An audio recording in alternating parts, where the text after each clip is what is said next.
Hey, welcome to Keight Krafts. I'm Kate. To kick things off, I would like to announce the winner of the Fab 5 YouTube Hop-In giveaway, generously sponsored by Lawn Fawn. And the winner is... dun da da da! SHAR. You have 1 week to claim your prize. All the info you need will be in the description box below. And to everyone else who liked, commented, shared, and subscribed, you don't know how much we appreciate each and every one of you. And with that being said, let's get on to my card. So starting off, I have Mowed Lawn, Twisted Citron, and I am using the Paint Splatter background stencil by Lawn Fawn. And I've cut down a panel to 4 1/4 by 5 1/2.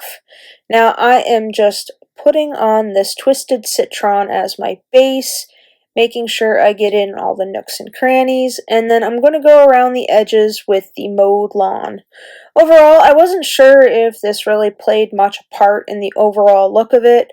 I was just playing around because I had an idea in my head, and what better way to put an idea into reality than to, well, make it. So once I'm done all the ink blending, I will remove the stencil, and I will move on to some WOW Embossing Powder. This is the glow-in-the-dark embossing powder, and I think this stuff is just so much fun. So while the Oxide inks are still wet, I am just dumping the whole bottle onto it and shaking it around and then dumping it off, and then I'll pick some up and just kind of let it cascade down, and then I'll tap off the excess.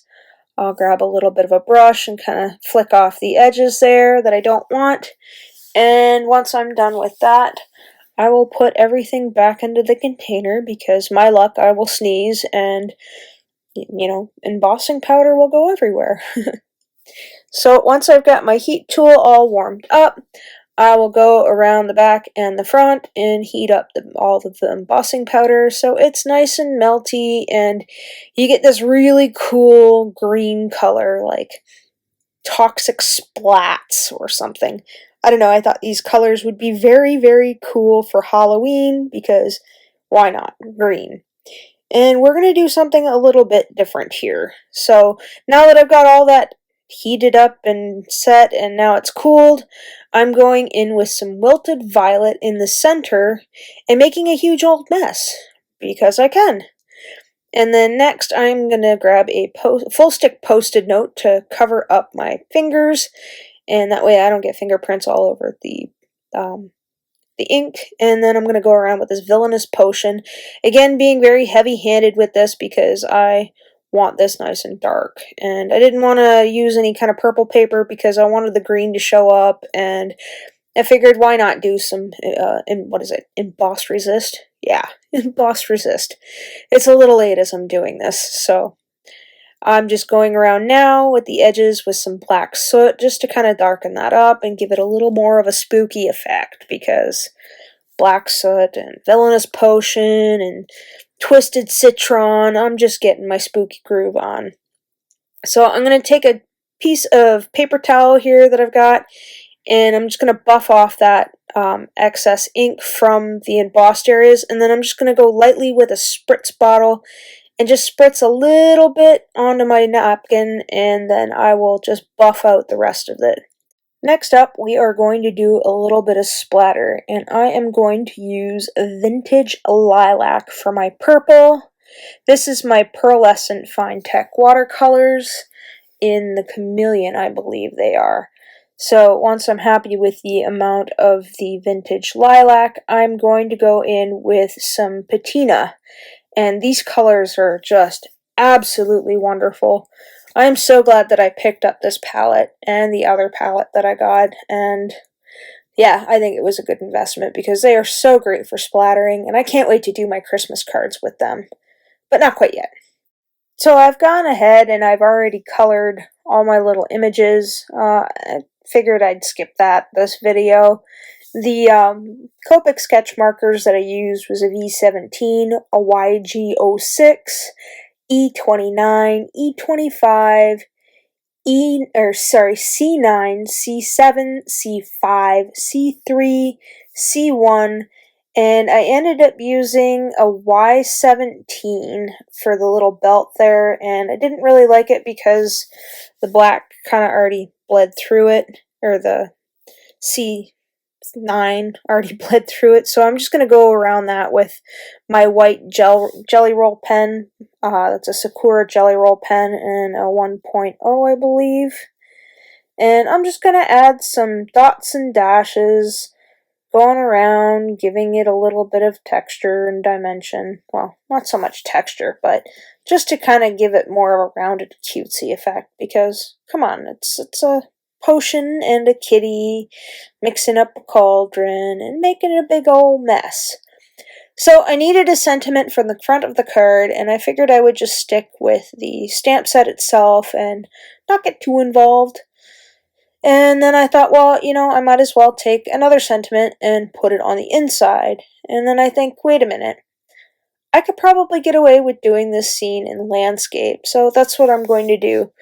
I'm going to put the sentiment on the landscape mold, and once I'm satisfied with that and the cute little cat, I will close the Misty Door, pick up the stamp, ink it up, and I will ink that all up onto my card on the inside.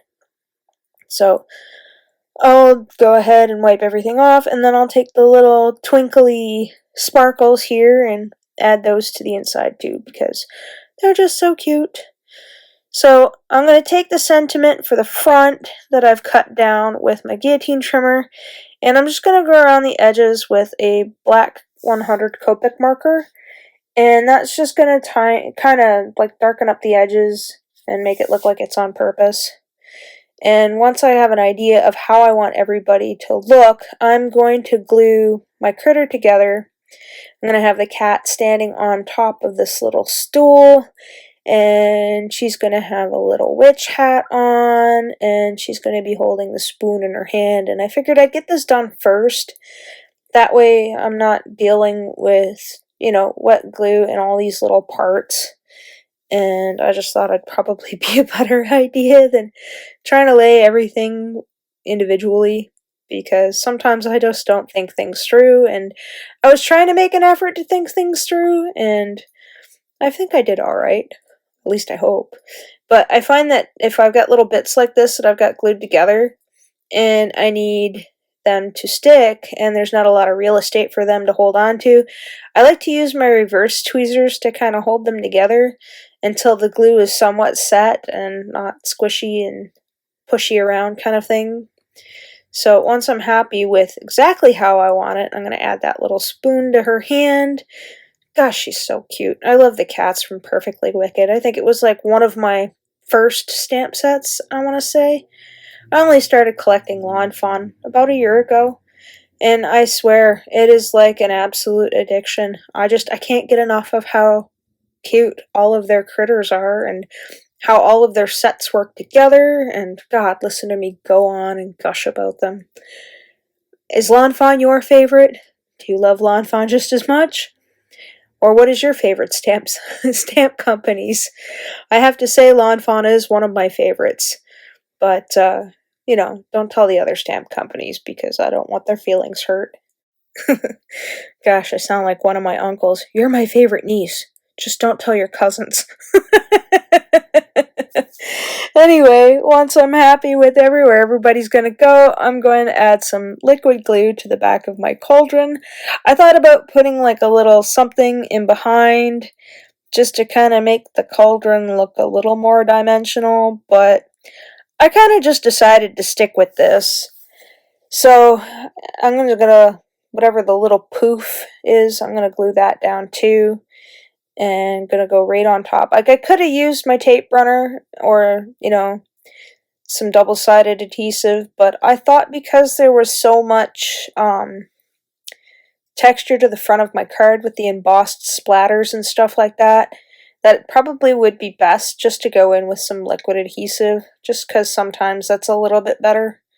So I'm going to mash that down with my stamping block just to make sure everything is secure. And then I've got the black with the gold flecks of the Wink of Stella, and I'm just very, very lightly taking the fine tip of it and just kind of going around the edges of everything, just to kind of give it just a slightest little bit of a gold sparkle. I think this pen is really neat. I would like to get the other ones, like the Christmas sets and stuff like that. I know I said that last year because these pens are just too much fun.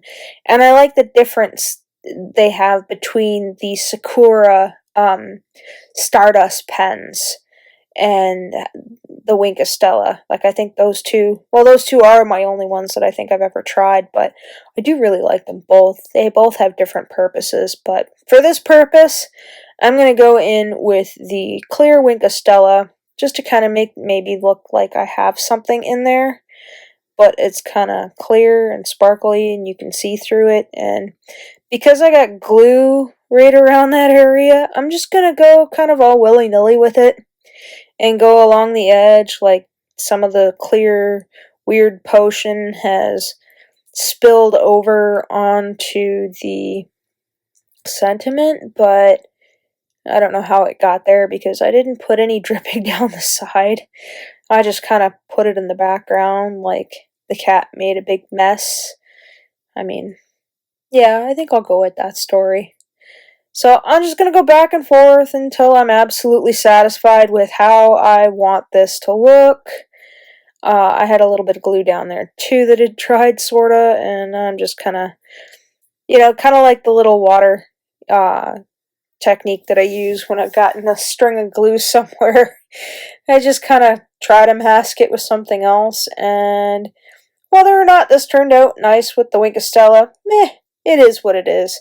Now, I just got these groovy little dudes here, these glow-in-the-dark mini stars from Studio Katia, and I was quite excited. They're really, really tiny, and I had something similar to it before that they were Michael's brand, but they were like this light tangerine color, and I don't really use them all that much, but they had the same kind of iridescent look to them, and when I got these in my order, I was just, wow, I was absolutely thrilled.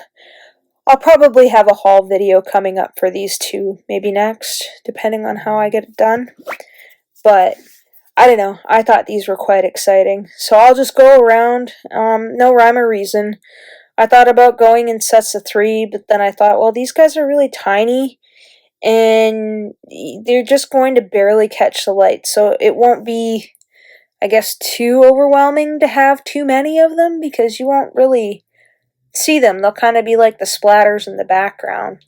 And these things are just tiny enough, too, so once I'm satisfied with the amount of these little tiny itty-bitty stars that I've put on, I'll tidy up the last of them. I think I've only got I got 2 right there.